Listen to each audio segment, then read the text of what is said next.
Hello guys, कैसे हैं आप सब। I hope all of you are fine. तो जैसा कि हम लोगों ने कैश फ्लो स्टेटमेंट स्टार्ट किया हुआ है, इसके हमने 2 पार्ट कंप्लीट कर लिए। तो अभी तक अगर आपने वो पार्ट नहीं देखे हैं तो आप पहले जाके वो पार्ट देखिए, ताकि आपको आज की क्लास है वो अच्छे से समझ में आए। तो चलिए स्टार्ट करते हैं। मैंने आप लोगों को जो प्रीवियस क्लास थी उसमें cash flow from operating activity start कराया हुआ था, जिसमें जो सबसे पहला स्टेप हम लोग इसके अंदर करते हैं वो होता है net profit before tax calculate करने का। और वो नेट प्रॉफिट बिफोर टैक्स कैसे कैलकुलेट किया जाता है वो मैं आप लोगों को सेकंड पार्ट में ऑलरेडी एक्सप्लेन कर चुकी हूँ। तो आप एक बार जाकर वहाँ गो थ्रू कर लीजिए।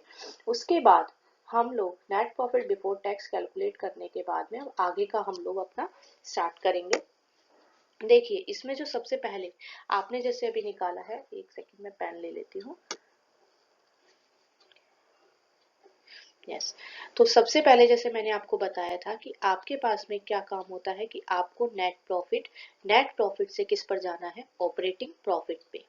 नेट प्रॉफिट से ऑपरेटिंग प्रॉफिट पर जाने के लिए आपको क्या करना होगा। जब आप ऑपरेटिंग प्रॉफिट से नेट प्रॉफिट पर गए थे तो आपने जो आपके नॉन ऑपरेटिंग जो एक्सपेंसेस थे उनको आपने माइनस किया था, और नॉन ऑपरेटिंग जो इनकम थी उनको आपने प्लस किया था ऑपरेटिंग प्रॉफिट से नेट प्रॉफिट पर जाने के लिए। लेकिन अभी आपको नेट प्रॉफिट से ऑपरेटिंग प्रॉफिट पर आना है। ये सब हम डिस्कस कर चुके हैं। तो आप क्या करोगे, जो आपके नॉन ऑपरेटिंग जो एक्सपेंसेस हैं एंड जो नॉन कैश एक्सपेंसेस हैं इनको आप लोग प्लस कर दोगे वापस से, और जो नॉन ऑपरेटिंग जो आपकी इनकम होंगी उनको आप माइनस कर दोगे। तो चलिए स्टार्ट करते हैं। नेट प्रॉफिट बिफोर टैक्स आपने कैलकुलेट कर लिया। देन इसमें आप एडजस्टमेंट करोगे non cash and non operating items का। तो नॉन ऑपरेटिंग जो आपके एक्सपेंसेस हैं और नॉन कैश एक्सपेंसेस हैं उनको आप प्लस करोगे इसके लिए, और नॉन ऑपरेटिंग जो आपकी इनकम होंगी उनको आप माइनस कर दोगे। अब नॉन कैश और नॉन ऑपरेटिंग एक्सपेंसेस में आपके कौन कौन से आइटम्स आते हैं। First one is depreciation. ये आपका ऑपरेटिंग का पार्ट तो है because it is related to your machinery, लेकिन ये आपका नॉन कैश एक्सपेंसेस होता है, इसीलिए आप इसको ऐड करोगे। सेकंड है अमोर्टाइजेशन एक्सपेंस। अमोर्टाइजेशन क्या होता है, जैसे डेप्रिसिएशन जो होता है वो आपका लगता है टेंजिबल जो आपकी असेट्स होती है जिनको आप छू सकते हो, देख सकते हो। बट जो अमोर्टाइजेशन होता है उनमें आप उन असेट्स को इंक्लूड करते हो जो इंटेंजिबल नेचर की आपकी होती है। फॉर एग्जांपल जैसे गुडविल। अगर मान लीजिए आपकी मशीनरी की वैल्यू कम हो रही है, दैट मीन्स वो डेप्रिशिएट हो रही है, उसको आप कहाँ शो कर दोगे, डेप्रिशिएशन के अंदर।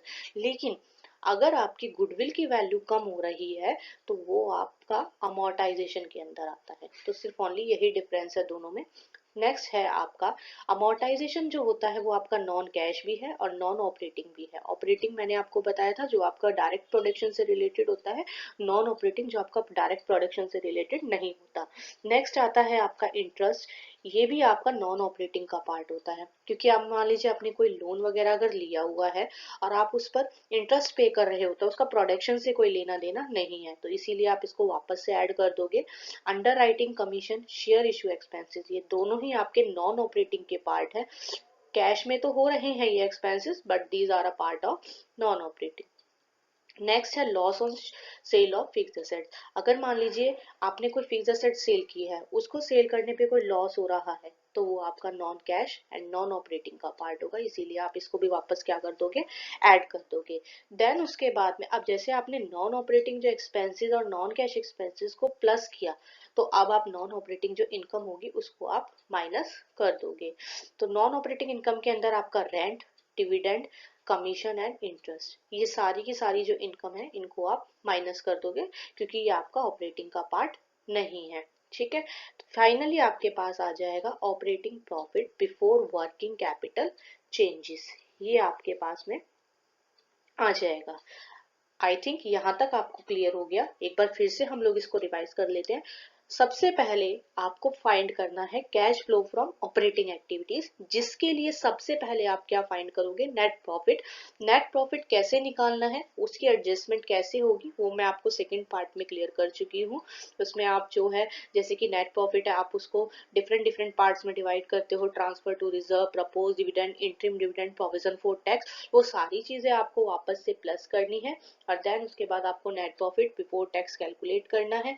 फिर उसके बाद आप आप उसमें एडजस्टमेंट करोगे non cash and non operating items की। जो नॉन कैश एक्सपेंसेस हैं और नॉन ऑपरेटिंग एक्सपेंसेस है उनको आप प्लस करोगे और नॉन ऑपरेटिंग इनकम आप माइनस करोगे। ये आपके पास आ जाएगा आपका operating profit before working capital changes. Next part में आप क्या करोगे, operating profit before working capital changes आपने कैलकुलेट कर लिया। अब आपको वर्किंग कैपिटल के अंदर जो चेंजेस हो रहे हैं वो आपको इसके अंदर शो करने होंगे।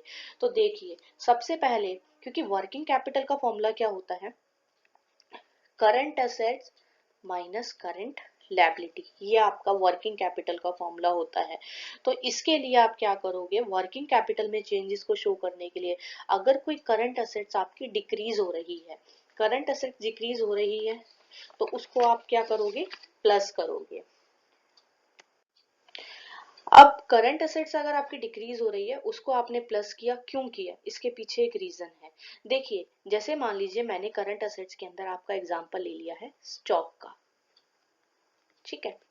अब मान लीजिए आपके पास में स्टॉक है वो 50,000 का था स्टार्टिंग में, लेकिन एंडिंग में आपने देखा तो वो 40,000 का रह गया। दैट मीन्स 10,000 का स्टॉक कहाँ गया, आपका जो current assets, stock is a part of current asset. अब स्टॉक आपका कम हो गया, that means decrease in current asset हुआ। लेकिन ये आपका जो कम हुआ है किस वजह से हुआ है, आपने मार्केट में सेल कर दिया होगा 10,000 का, जिसकी वजह से कैश का इनफ्लो हुआ है।